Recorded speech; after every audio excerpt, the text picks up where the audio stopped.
666. Riyadh's metro project, massive potential to change the city.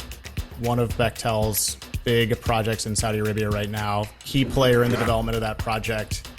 Yeah. Recently visiting Riyadh, it looks like it's almost done. How long until it will be fully operational in your view? And might it help to reduce some of the traffic and congestion in the kingdom's growing and sprawling capital? I just so happen to have on my desk here a flag here. So this is this is the BACS consortium, which Bechtel leads. So let me just great question, Lucian. Let me just let me tell you a couple of things, and I'll work my way to answering you. So just to give the listeners a little bit of background, the Riyadh Metro Rail project is about six lines. It's a greenfield metro.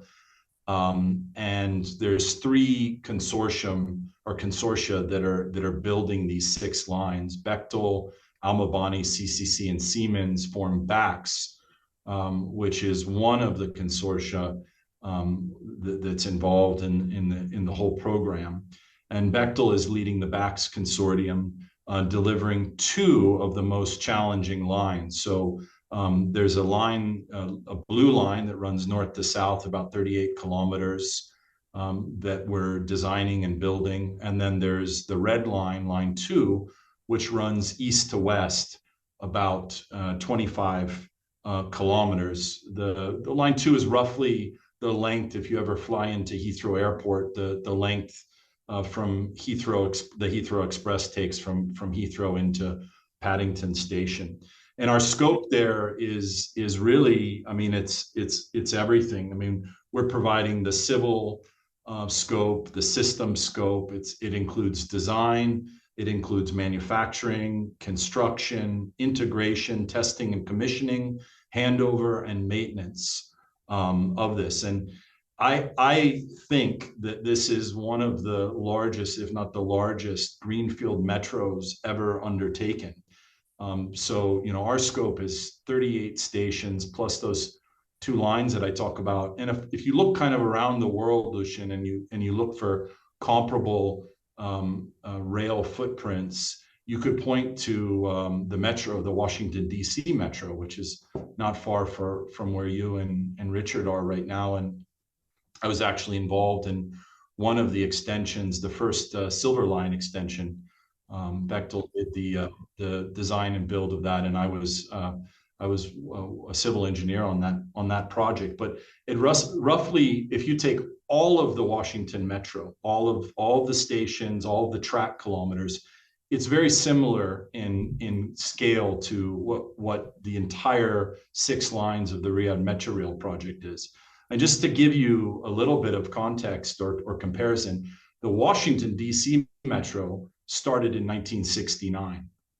And as you and Richard both know, it was announced that the second phase of the Silver Line was completed last year that goes out to Dulles Airport. So that's, I don't know, 53 years that they've been chipping away at that. And the Riyadh Metro project in its entirety is being delivered in about 20% of the time.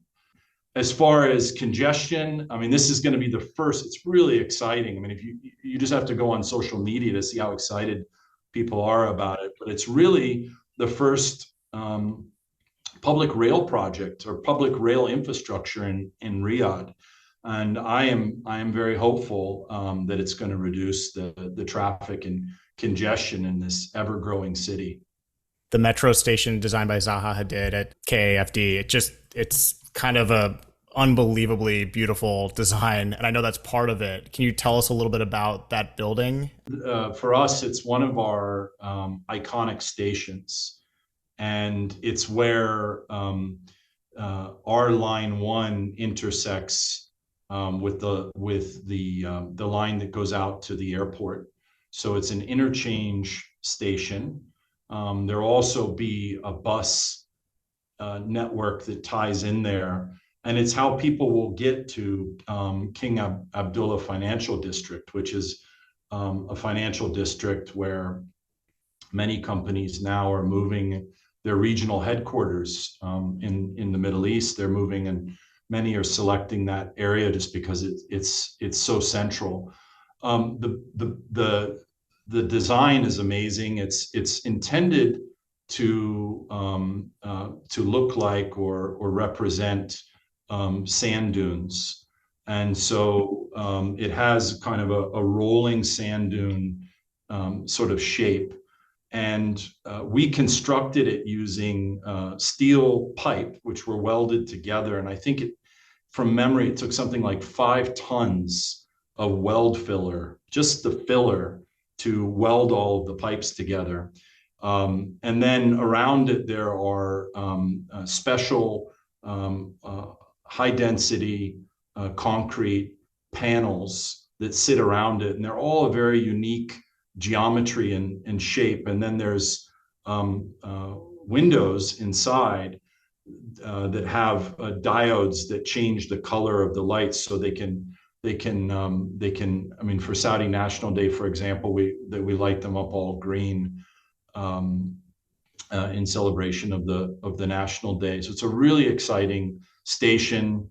We're really proud of it. And it is one of the stations that we'll be working on with the operator for Line 1 this year.